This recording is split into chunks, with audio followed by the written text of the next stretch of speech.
Təsəvvür edin ki, axşam vaxtı evinizdə o ən rahat divanınızda əyləşmisiniz. Və qulağınızda kiçik, simsiz bir cihaz var. Yəni adi bir qulaqçıq. Aha, adi bir qulaqçıq. Amma siz hazırda hansısa sıradan bir musiqiyə yox, deyək ki, Harvard Universitetində süni intellektin etikası üzrə gedən ən mürəkkəb mühazirəyə qulaq asırsınız. Özdə, bilirsiniz, o mühazirəni orijinal dilində yox, tamamilə öz dilinizdə eşidirsiniz. Dəqiq. Yəni ingilis və ya yapon dilində deyil. Səs tamamilə təbii, qüsursuz və sizin öz ana dilinizdə səslənir. Həm də sinxron şəkildə. Bəli, mühazirəçi ağzını açdığı anda siz onu aydın başa düşürsünüz. Bu çox qəribə bir hissdir. Doğrudan da. Sizin kimi hər zaman yeni nəsə öyrənməyə meyilli, dünyada nələrin baş verdiyini anlamağa çalışan dinləyicilərimiz üçün bugün qlobal təhsilin gələcəyinə çox dərin bir təhlil edəcəyik. Və bugünkü missiyamız da məhz budur. Yəni bu balaca cihazın hər gün yanından keçdiyimiz o nəhəng universitet binalarını necə, belə deyək, lazımsız bir daş yığınına çevirə biləcəyini anlamaq. Düzü. Bu elmi fantastika kimi səslənir. Amma deyil. Yəni bu artıq Çində istehsal olunan və aktiv sınaqdan keçirilən bir texnologiyadır. Çox yaxın gələcəkdə kütləvi şəkildə bazara girəcək. Yaxşı, gəlin bunu biraz aydınlaşdıraq. Biz bugün əlimizdəki çox maraqlı bir mənbəyə əsaslanırıq, eləmi? Hə, mütləq.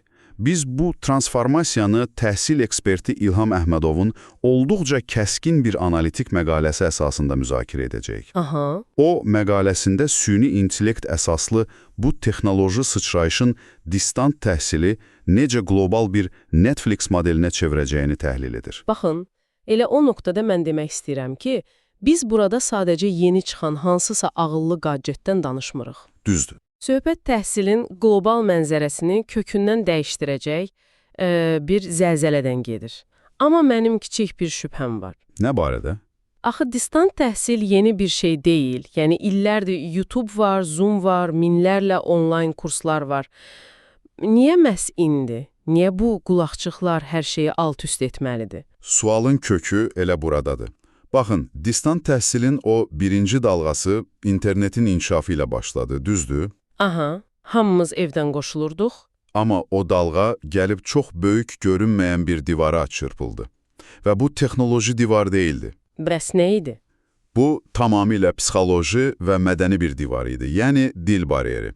Düşünün, əvvəllər onlayn təhsil demək olar ki, tamamilə ingilis dilinə bağlı idi. Ha, yəni ingiliscə bilmirsənsə vəssalam. Dəqiq.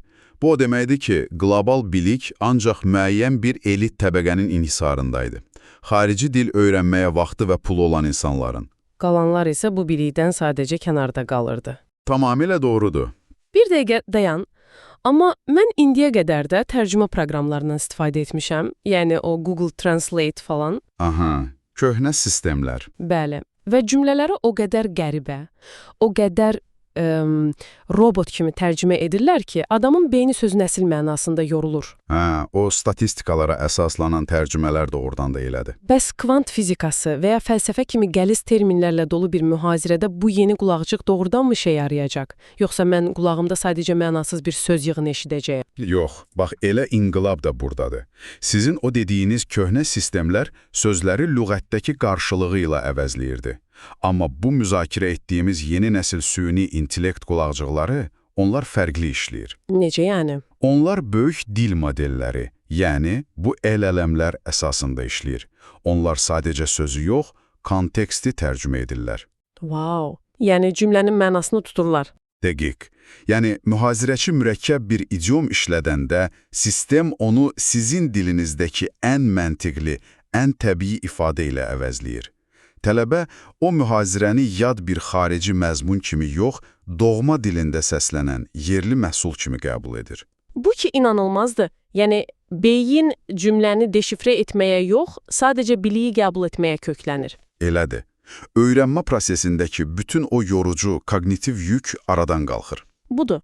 Deməli, elmi fantastika doğrudan da reallığa çevrilir və əgər dil bariyeri həqiqətən yox olursa, burada ən maraqlı məqam o nəhəng universitetlərin biznes modelinin necə dağılmasıdır. Aha, o məşhur Netflix modelinə gəlirik. Bəli, baxın, mən Almaniyada və ya ABŞ-da oxumaq istəsəm, yəni cibimdən minlərlə dollar çıxmalıdır. Viza, təyyarə bileti, orada yaşamaq, yataqxana xərcləri. Bunlar hamısı böyük xərclərdir. Amma bu qulaqcıqla mən bütün o xərcləri faktiki olaraq sıfıra endirirəm.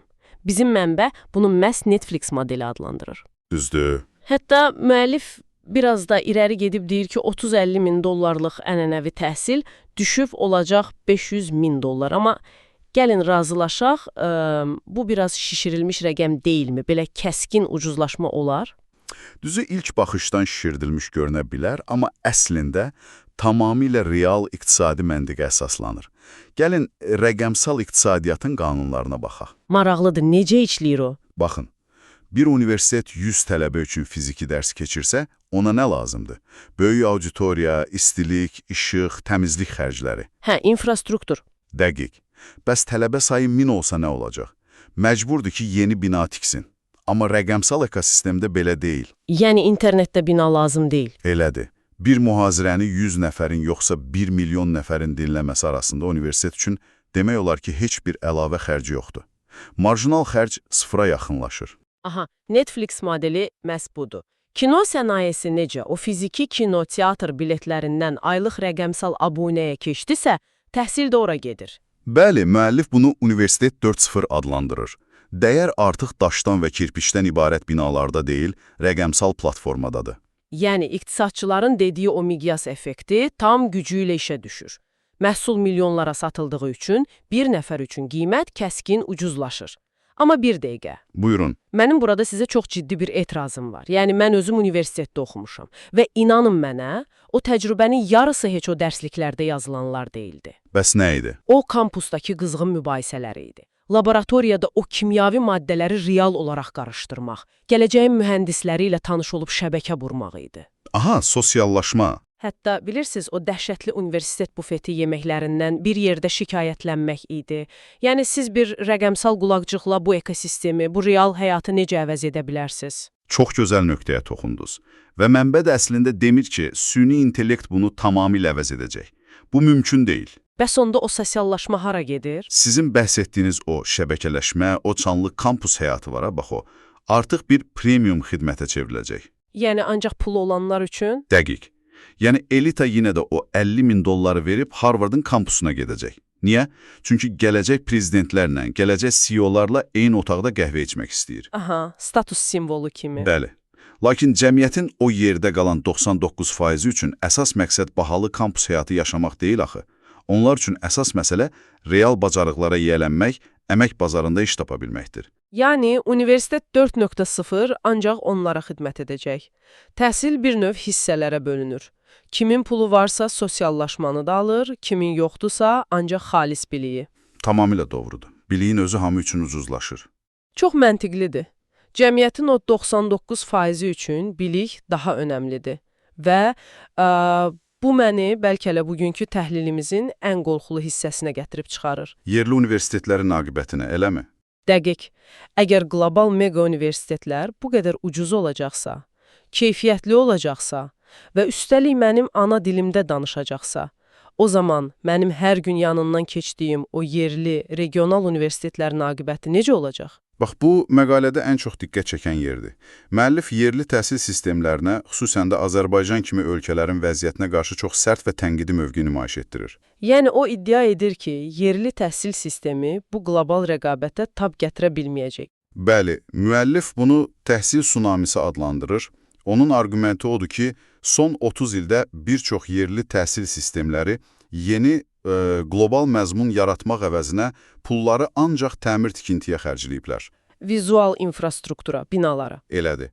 Eyni zamanda mənbə qeyd edir ki, distan təhsilə qanunla qadağa qoyulması və yerli kurikulumların dünya standartlarından 15-20 il geri qalması çox böyük strateji səhvlər idi. Yəni, biz zaten geridəydik. Hə. Və təsəvvür edin, indiyə qədər yerli universitetləri xilas edən, onları qoruyan tək bir qoruyucu qalxan var idi. O nə idi ki? Lokal dil. Yəni, tələbə ingiliscə bilmədiyi üçün məcbur qalıb bu yerli universitetə gedirdi. Başqa çarəsi yox idi. Və indi o tərcüməçi qulaqcıqlar həmin o yeganə qalxanı da qırıb atır. Yəni, bir növ bazarda təhsil darvinizmi başlayır, güclü olan qalır, zəif olan isə sadəcə yox olur. Dəqiq belədir. Lakin mənim burada yenə bir şübhəm yaranır. Axı, cəmiyyət o qədər də sadə işləmir. Yerli Təhsil Nazirliyi var, bürokratiya var. Aha, inzibati resurslar. Bəli. Onlar sadəcə qərar verə bilərlər ki, biz bu rəqəmsal xarici diplomları tanımırıq. Dövlət işinə girmək üçün gərək yerli, üstündə ənənəvi möhür olan diplom gətirəsən. Beləliklə, yerli universitetləri süni şəkildə həyatda saxlamayacaqlar. Məhz o məsələyə də toxunulur. Müəllifin fikrincə o bürokratik mexanizmlər də artıq işə yaramayacaq. Niyə ki? Dövlət tələb edəcəksə işə yaramalıdır axı. Çünki dövlət sektoru qapalı ola bilər, amma qlobal və özəl sektor belə işləmir. Müasir şirkətlər, işə götürənlər üçün sizin o regional universitetdən aldığınız kağız parçasının heç bir real dəyəri yoxdur. Onlar bacarığa baxır. Dəqiq. Əgər bir gəncin əlində MIT-dən süni intellekt üzrə qlobal təsdiqlənmiş sertifikat varsa, digərinin isə yerli amma praktikası olmayan 4 illik diplomu varsa, texnologiya şirkəti mütləq birincini işə götürəcək. Yəni bazar öz sözünü deyəcək. Bəli. Nəticədə tələbələr kütləvi şəkildə o yerli universitetlərdən üz çevirəcəklər və o institutlar sadəcə tələbə qıtlığından müflis olacaqlar. Aydındır. Deməli, diplom pərəstişi bitir, real bacarıqlar dövrü başlayır. Tamamilə. Bura qədər hər şey əslində gözəldir. Hətta mən deyərdim ki, bu, inqilabi bir iqtisadi fürsətdir. Amma təhlildə mənim diqqətimi çəkən çox ciddi və gizli bir məqam oldu. Hansı məqam? Bir növ bu texnologiyanın qaranlıq tərəfi. Yəni, məsələ sadəcə pulla, bizneslə və ya o diplomun qiymətdən düşməsi ilə bitmir axı. Aha, ideoloji tərəfə gəlirsiniz. Dəqiq. Bu qlobal bazarı, bu tərcümə algoritmlərini kim idarə edirsə, onun əlində çox daha təhlükəli və gizli bir silah yaranır. Yəni, ideoloji hegemonluq. Gəlin o qaranlıq tərəfi biraz daha açaq. Bilirsiniz, bu texnologiya sadəcə bir təhsil aləti deyil, həm də çox güclü bir coğrafi-siyasi stratejiyadır. İnsanlara elə gəlir ki, tərcümə sadəcə riyazi bir prosesdir, düzdür? Bu dildəki sözü götür, o biri dildəki qarşılığını qoy. Hə, çoxları belə düşünür. Amma xeyr, tərcümə tamamilə mədəni və ideoloji bir prosesdir. Məsələn, Çin kimi texnoloji nəhənglər bu bazarda çox sürətlə irəliləyirlər və o algoritmi yazan mühəndislər sözlərə öz ideoloji çərçivəsini geyindirir. Baxın, burada bir dəqiqə dayanmalıyıq. Mənə bunun necə işlədiyini göstərən konkret bir nümunə lazımdır. Yəni, necə ola bilər ki, sadəcə bir sözün tərcüməsi mənim beynimi, dünya görüşümü dəyişsin? Tamam, çox sadə bir misal çəkək. Təsəvvür edin ki, siz iqtisadiyyat və ya siyasət üzrə bir mühazirə dinləyirsiniz və mühazirəçi free market və ya individualizm, yəni fərdiyyətçilik kimi terminlər işlədir. Aha. Amerika mənşəli bir süni intellekt bu sözü çox müsbət, azadlıq və inkişaf kontekstində tərcümə edəcək. Çünki o model o cür öyrədilib. Təbii, qərb dəyərləri. Amma fərqli, deyək ki, daha avtoritar və ya kollektivist ideologiyaya malik bir ölkənin yaratdığı algoritm, həmin o fərdiyyətçilik anlayışını tərcümə edəndə, ona özbaşınalıq, nəzarətsizlik və ya kollektivə ziyan vuran egoizm kimi çox incə çalarlar qata bilər. Vav! Yəni, söz eynidir, amma beynimə daxil olan emosional mesaj tamamilə fərqlidir. Dəqiq belədir. Gizli mənalar yüklənir. O zaman bu o deməkdir ki, mənim qulağımda sadəcə bir tərcüməçi yox, əslində rəqəmsal bir redaktor yaşayır. Bəli, çox gözəl bənzətmədir. Və o redaktor qərar verir ki, mən dünyanı hansı rəngdə görməliyəm, hansı ideyaları qəbul edib, hansılarını rədd etməliyəm. Biz zahirən neytral görünən bu cihazlarla əslində düşüncə tərzimizi xarici güclərə outsourcing edirik. Məhz bu səbəbdən məqalə bizi xəbərdar edir. Təhsilin məzmunu qlobal ola bilər, amma onun yerli cəmiyyətə ötürülməsi yalnız bu cihazların süzgəcindən keçəcək. Bu ki, çox qorxuducu bir yumşaq güc mexanizmidir. Süzgəc kimin əlindədirsə, cəmiyyətin beyni də onun əlindədir. Elədir. Ona görə də bu sadəcə iqtisadi məsələ deyil, həm də qlobal nəzarət alətidir. Bilirsiniz, bütün bunlar həqiqətən çox acınacaqlı, hətta biraz apokaliptik bir ssenari kimi səslənir. Bəli, qulağa elə gəlir. Yəni, bir tərəfdən ənənəvi təhsil sistemimiz iflasa uğrayır, digər tərəfdənsə beynimiz başqa ideologiyaların görünməz nəzarəti altına düşür. Axı biz həmişə öyrənməyin, inkişafın tərəfdarıyıq. Əlbəttə. Ön bu tsunaminin içində bizi dinləyən, hər gün bilik səviyyəsini artırmaq istəyən o motivasiyalı insanlar üçün işıqlı bir tərəf yoxdurmu? Yəni, hər şey bu qədər mi qaradır? Qətiyyən yox. Yəni, bugünkü mənbəmizin müəllifi heç də hər şeyi məhv olmuş kimi qələmə vermir. Əslində bütün bu risklərin arxasında böyük tarixi bir fürsət də yatır.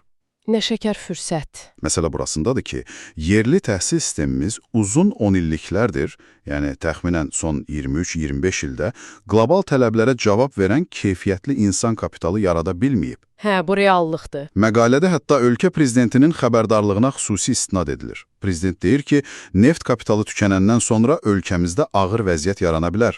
Yəni insan kapitalına təcili sərmayə qoymalıyıq. Və vaxtımız çox məhduddur. Dəqiq, amma bu yeni texnologiya, bu sinxron tərcümə qəfildən qapıları taybatay aça bilər. İnsan kapitalı üçün xilasedici ola bilər. Yəni siz demək istəyirsiniz ki, biz 25-30 ildə o köhnə üsullarla tikə bilmədiyimiz təhsil sistemini indi bu qulaqcıqlar vasitəsilə bəlkə də 2-3 ilə qura bilərik. Sürətli bir sıçrayışla. Tamamilə düzdür. Baxın, Sovet dövrü dağılandan sonra son 35 ildə yerli mütəxəssislər, tədqiqatçılar qlobal elmdən təcrid olunmuşdular. Niyə? Yenə də dil bariyerinə görə. Bəli, qlobal konfranslara gedə bilmirdilər, xarici dildəki ən son məqalələri anında oxuya bilmirdilər, indi isə bu təcrid bitir. Yəni hər şey anında tərcümə olunur. Elədir. Təsəvvür edin, Bakıda oturan bir gənc tədqiqatçı MIT-dəki ən qabaqcıl laboratoriyanın həftəlik iclasına qoşulur. Müzakirələri anında öz dilində dinləyir və öz təkliflərini verir. Bu doğrudan da böyük bir bilik transferidir. Coursera kimi platformalar hamısı ana dilimizdə olacaq. Bəli, biz bəlkə 15-20 il gecikmişik, amma bu texnologiya bizə o itirilmiş illəri qısa müddətdə geri qaytarmaq şansı verir. Çox maraqlıdır. Beləliklə, böyük mənzərəni bir yerə toplasaq, qarşımızda çox ziddiyyətli bir gələcək durur. Bir tərəfi qorxuducu, digər tərəfi inanılmaz həyəcan vericidir. Tamamilə razıyam. Dil bariyerinin yıxılması ilə böyük bir ikinci dalğa başlayır. O Netflix modeli təhsili hər kəs üçün ucuz və əlçatan edir. Lakin bu amansız dalğa o hazırlıqsız, sadəcə daş binalara pul xərcləyən yerli universitetləri məhv etmək təhlükəsi daşıyır. Və eyni zamanda o ideoloji redaktor rolunu da unutmayaq. Düzdür. Yeni bir qlobal nəzarət mexanizmi yaranır, amma bütün bunlarla bərabər oxumaq istəyən fərdlər üçün tarixin ən böyük sıçrayış şansıdır. Qlobal bilik bazarında fırtına qopmaq üzrədir. Və biz bugün o küləyin səsini eşidirik. Köhnə qaydalar bitir, yeniləri isə hələ indi yazılır. Və bu ssenari bizi dinləyən, hər gün öyrənməyə ac olan sizlər üçün əslində qızıl bir dövrdür. Çünki əsrlər boyu ancaq o seçilmiş elitanın daxil olduğu qapalı kitabxanaların, nəhəng universitetlərin qapıları artıq sizin üçün açılır. Dünyanın bütün bilikləri qulaqçığınıza sığır. Bəli, həm də birbaşa ana dilinizdə. Lakin verilişin sonunda mən istəyirəm ki, o ilk yaratdığımız mənzərəyə qaydaq və fərqli bir rakursdan baxaq. Buyurun. Siz yeni evinizdə, o divanda oturub Oksfordun mühazirəsini mükəmməl tərcümə ilə dinləyirsiniz. Hər şey idealdır, elə deyilmi? Amma əgər gələcəyin ən keyfiyyətli məzmununu yalnız xaricdəki o mega universitetlər verəcəksə, əgər təhsil sadəcə olaraq ekrana baxmaqdan ibarət olacaqsa, bəlkə də gələcəkdə bizim o hər gün yanından keçdiyimiz həyat qaynayan yerli universitetlər sadəcə sürətli interneti olan nəhəng, səssiz, ruhsuz kitabxanalara çevriləcək. Bu çox düşündürücü bir perspektivdir. Əgər təhsil tam rəqəmsallaşarsa, cəmiyyətin o gənc və dinamik tələbə şəbəkələşməsi necə olacaq? O real həyatdakı isti sosial bağlar, gələcək tərəfdaşlıqlar necə formalaşacaq? Bizi bir cəmiyyət kimi birləşdirən o real həyat təcrübəsi yoxa çıxıb sadəcə bulut texnologiyalarına köçə bilərmi? Bu həqiqətən də çox çətin bir sualdır. Bax, bu yeni bir texnologiyanı həyatımıza qəbul edərkən özümüzə verməli olduğumuz ən vacib suallardan biridir. Düşünürəm ki, bugün sizə öz öyrənmə macəranızda istifadə etmək və üzərində dərin düşünmək üçün kifayət qədər qida verdik. Ümid edirik ki, dinləyicilərimiz üçün faydalı oldu. Mütləq. Öz axtarışlarınızda və mürəkkəb məlumatları deşifrə etmə prosesinizdə sizə uğurlar arzuluyuruq. Gələn dərin təhlillərimizdə görüşmək ümidi ilə.